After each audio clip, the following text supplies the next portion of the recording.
एक शेरनी नन्ही सी बच्ची को अपनी पीठ पर बैठाकर तेजी से दौड़ी चली जा रही थी।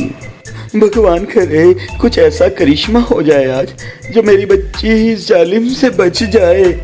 शेरनी ये कहती हुई बड़ी तेजी से दौड़ रही थी।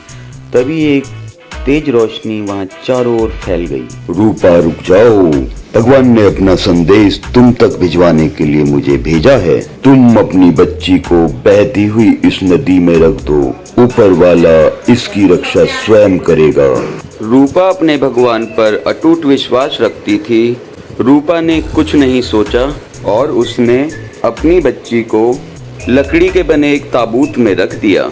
रूपा वहां से दौड़कर आगे बढ़ने लगी, लेकिन दूसरी तरफ से वही पाशा शेर अपने साथियों के साथ वहां आ गया।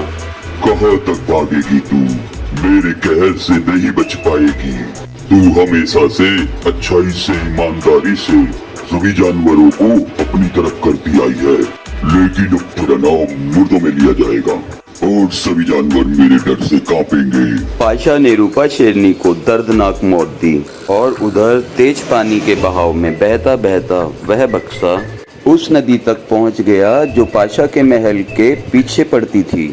सुबह सुबह पाशा के दो सिपाही वहां टहल रहे थे। तभी एक की नजर पानी में तैरते हुए उस ताबूत पर पड़ी। अरे वह देखो, पानी में कुछ बहता हुआ आ रहा है, चलो देखते हैं। वो दोनों नदी में चले गए और लकड़ी के उस ताबूत को निकाल कर बाहर ले आए। जब वो बक्सा खोल कर देखा तो जीती जागती सुंदर सी एक शेरनी की बच्ची उसमें पड़ी हुई थी। ये देख वो दोनों हैरान रह गए। तब वो उस बक्से को लेकर महल के द्वार पर पहुंचे। तभी पाशा भी अपने दोनों सिपाहियों के साथ वहीं आ गया। क्यों भीड़ लगा रखी है तुमने यहाँ? महाराज, यह ताबूत महल के पीछे वाली नदी में तैरता हुआ मिला और यह बच्ची इसी में रखी हुई थी। अरे ये तो बहुत ही सुंदर बच्ची है और बहुत छोटी भी है। हमारी कोई संतान भी नहीं है। आज से ये राजा पाशा की बेटी हुई। राजा पाशा ने आज से उसे अपनी बेटी मान लिया और उसका नाम झांसी रखा। झांसी पाशा के महल में रहने लगी। पाशा ने झांसी के लिए कई नौकरानियां रखी हुई थी। कोई झांसी को झुलाती तो कोई उसे भोजन कराती और कोई उसे सुलाने लगती। झांसी का समय बड़े ऐशो आराम में गुजर रहा था। धीरे धीरे समय बीतता गया और झांसी बड़ी होती गई। 7 से 14 साल और 14 से 21 साल यूं ही गुजरे और झांसी जवान हो गई। लेकिन दिन पर दिन पाशा के यहाँ लूटपाट का माल और भी ज्यादा आ रहा था। पाशा महाराज, आज का सौदा बहुत ही बड़ा है। पूरी बस्ती उजाड़ कर लाए हैं। ये सैकड़ों सोने के सिक्के और माल की बोरियां हैं। यही चाहता था मैं। मेरे नाम का हर जगह खौफ होना चाहिए। ये दौलत कभी कम नहीं होनी चाहिए। झांसी अब यह सब समझती थी कि उसके बाप का सारा धन हराम है और वो उसे हराम की दौलत से ही ऐश की जिंदगी दे रहा है। तब एक बार वह काफी हिम्मत जुटाकर अपने पिता पाशा के पास चली जाती है। अरे बेटा झांसी, आओ आओ, मैं तुम्हें अपने पास ही बुलाने वाला था। देखो, यह अंगूठी मैंने तुम्हारे लिए बनवाई है।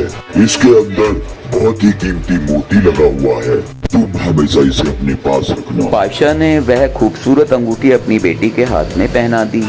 पिताजी, आपने हमेशा मुझे बहुत लाड से पाला, राजकुमारी बनाकर रखा, लेकिन अब मुझे पता चल चुका है आपका धन हलाल नहीं है पिताजी। वह निवाला जो आप किसी के मुंह से छीन कर लाते हैं वो मैं नहीं खा सकती।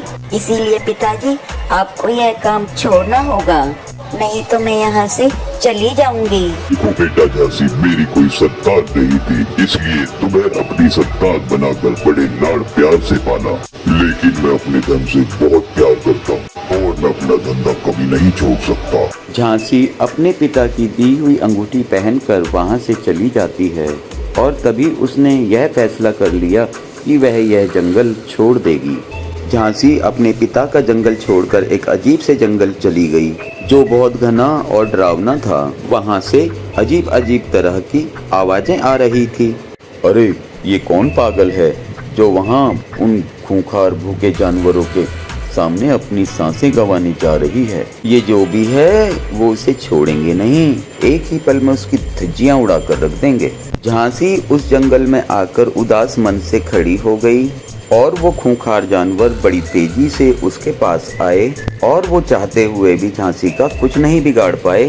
हम जैसे खूंखार जानवर जो भी यहाँ आता है हम उसे उधेड़ डालते हैं, लेकिन पता नहीं क्यों तुम्हें देखकर हमारा मन पिघल गया। हाँ शेरनी, ऐसा लगा कि जैसे हमें कोई हमारा अपना साथी मिल गया हो। हम में से तुम्हें कोई भी कुछ नहीं कहेगा। तुम यहाँ सुकून से रह सकती हो। हम तुम्हारे लिए भोजन का इंतजाम करते हैं। मेरे साथियों, तुमने मुझे यहाँ रहने के लिए जगह दी, ये बहुत ही बड़ी बात है। लेकिन अब मैं खुद अपने दम पर मजदूरी कर कर हलाल कमाई से अपना पेट भरूंगी। और अगले दिन झांसी जाकर मजदूरों की लाइन में लग गई। तुम में से कौन सा मजदूर ऐसा है जो दिन भर में मेरी दीवार बना दे? उसे बदले में मैं 30 सिक्के दूंगा। कोई भी मजदूर दिन भर में इतने काम के लिए तैयार नहीं था। तब झांसी बोली, मैं बनाऊंगी आपकी दीवार और बदले में सिर्फ 2 ही सिक्के लूंगी। अरे लेकिन पूरे दिन के काम के तो 20 सिक्के हैं। लेकिन मुझे 2 ही सिक्के चाहिए, इतने में मेरा गुजारा आराम से हो जाएगा। तब झांसी उस बाघ के साथ चली गई और काम करने लगी। देखते ही देखते पूरे दिन से पहले ही झांसी ने पूरी दीवार खड़ी कर दी। बाघ ने झांसी को 2 सिक्के दे दिए और वो सोच में पड़ गया। आधे ही दिन में झांसी ने पूरी दीवार कैसे बना दी। ऐसे ही अगले दिन फिर झांसी काम पर आई। आज छुप कर देखूंगा यह अकेली इतना काम कैसे कर लेती है। बाघ ने छुपकर जो देखा तो हैरान रह गया। झांसी अगर अपनी पीठ पर 3 ईंटें रखकर ले जाती तो 20 ईंटें हवा में उसके साथ साथ चल रही थी। क्योंकि झांसी कोई आम शेरनी नहीं थी, उसके अंदर कोई जादुई ताकत थी। और जब दीवार बनाने के लिए झांसी 1 ईंट लगाती तो खुद ब खुद 10 ईंटें दीवार बनने के लिए लग जाती। झांसी का काम बड़ी तेजी से हो रहा था। झांसी ने कुछ ही दिनों में बाघ का पूरा घर तैयार कर दिया।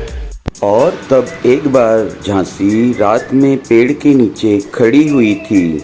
तभी वहां एक जोरदार रोशनी हुई और उसके अंदर से एक जिन प्रकट हुआ। उसने अपनी चमत्कारी शक्तियों से एक बक्सा जमीन पर उतारा और जब झांसी ने उस बक्से को खोला उसके अंदर सोने के सिक्के भरे हुए थे। झांसी, भगवान ने तुम्हें खास मकसद के लिए पैदा किया है। जाओ, इस माल से तुम अपना मकसद पूरा करो। और इतना कहते ही जिन वहां से गायब हो गया और झांसी एक बग्गी में सोने के सिक्के लेकर अपने मकसद को पूरा करने के लिए निकल गई। झांसी दूसरे जंगल गई। वहां एक बूढ़ी गौरिल्ला खड़ी हुई जोर जोर से रो रही थी और उसका पति जख्मी हालत में उसके सामने पड़ा हुआ था। तू कभी सुखी ना रहे बादशाह, तूने मेरा पूरा घर उजाड़ डाला, मेरे घर में कुछ नहीं छोड़ा। अब मैं इलाज के पैसे कहाँ से लाऊंगी, मुझे तो कुछ समझ नहीं आता। तब झांसी उस बुढ़िया के पास चली गई और बोली, माँ जी रोइए मत, ये सब आपके साथ किसने किया है? कौन कर सकता है बेटा, वो जल्लाद पाशा मेरा सब कुछ लूट कर ले गया और यहाँ आग लगा कर चला गया।